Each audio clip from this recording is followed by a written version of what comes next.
afternoon to each and every one of you. Hope you're having a wonderful afternoon. We are going to continue with the fact that we are trying to understand grammar, not in the academical sense as such, but to be able to speak properly. And here we go, just a few pointers. Subject-verb agreement we are going to do today. Now we must have objectives or aims, and the first one is to identify the subject and the verb. We must know the subject and the verb in a sentence, otherwise we can't do anything about it. B, to know the subject-verb agreement rules. Must know the rules if you want to do something correctly. And C, to use the rules accurately. And the only way we could use it accurately is if we know them. So 1. A complete sentence contains a subject and a verb. Must have a subject and a verb, otherwise it is not a sentence.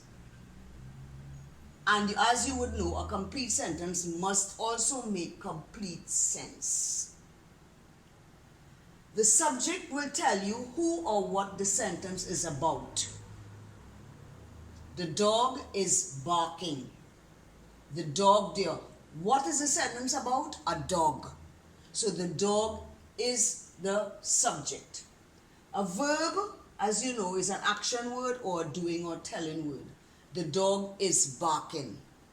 Is barking, there is the verb. So we know what action the dog is doing. The dog is barking. So the subject will say who or what the sentence is about. The verb, of course, is the doing, telling word, or in other words, the action word. Now these are the rules. Very simple rules, but very difficult for some of us to remember on the whole. 1. A singular subject. A subject can either be singular or plural. But once it is singular, it must have a singular verb. We can't have a singular verb with a plural subject. Then, as I said before, the subject is either singular or plural. A plural subject must have a plural verb. Cannot have a singular verb. Now, how would we know which is a singular verb and which is the plural verb? Listen to this. A singular verb has an S, except in the first and second person like I and you. Otherwise, a singular verb must have an S at the end. Only if we are saying, I do this, or I do this, or you do this. But once we go to the other persons, or we go to just the dog, again, we have to say the dog barks. Have that S for barks, not the dog bark. We go on. A plural verb has no S. So the dogs bark. No S. Remember that. Nouns would have the S's for the plural. Verbs would have no S for the plural. The singular, the noun will not have an S, but the verb will have an S. So nouns, no S for singular, S for verb. Plural verb will have an S. The plural nouns will have excuse me with that. A plural verb would have no S, and a plural noun will have an S.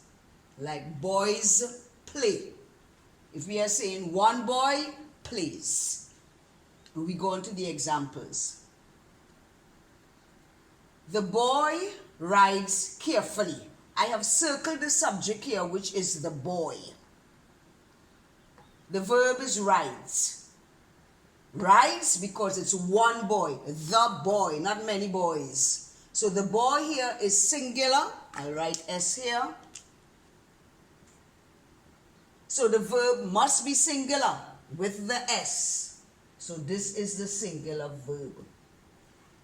Here we are now. The children swim well. Children, again, I've circled the subject. The children. Children, plural. So it will have to be a plural verb, no S. So this here is plural. So the verb must be plural, no S. No S on to swim. A police officer protects and serves. Police officer is one. One police officer. So that is singular again, a singular subject. So again, singular verb, protects and serves.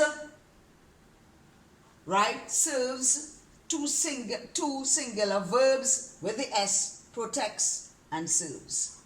So a police officer protects and serves. If we had said police officers, we then have to say protect and serve. Now, number 4, the tree bears fruits. Again, here we have a singular subject. So it must be bears fruit, the verb with the S. Number 5, they play in the garden. They is plural. I'll have to put an S here for the singular verb. They is plural. This is a plural subject. So the play must be plural, a plural verb, no S. Number 6, the vendors sell in the park. Again, not one vendor, many vendors. So this is a plural subject. Sell in the park, plural verb, no S. If we said John, it will have to be John sells. Or the vendor sells. And the final sentence here, dogs bark. Dogs again, plural subject. Bark, plural verb, no S. So just remember, a singular verb has an S. A plural verb has no S. And just to remind you again, a singular noun will have no S, but a plural noun will have an S. Now, this is pretty simple, but we do make errors when we are speaking. So what you could do is practice saying the right thing, writing or reading, and we'll be on the right track. I hope that you have derived something from this. Now remember to share, subscribe, and click on the bell. Thank you.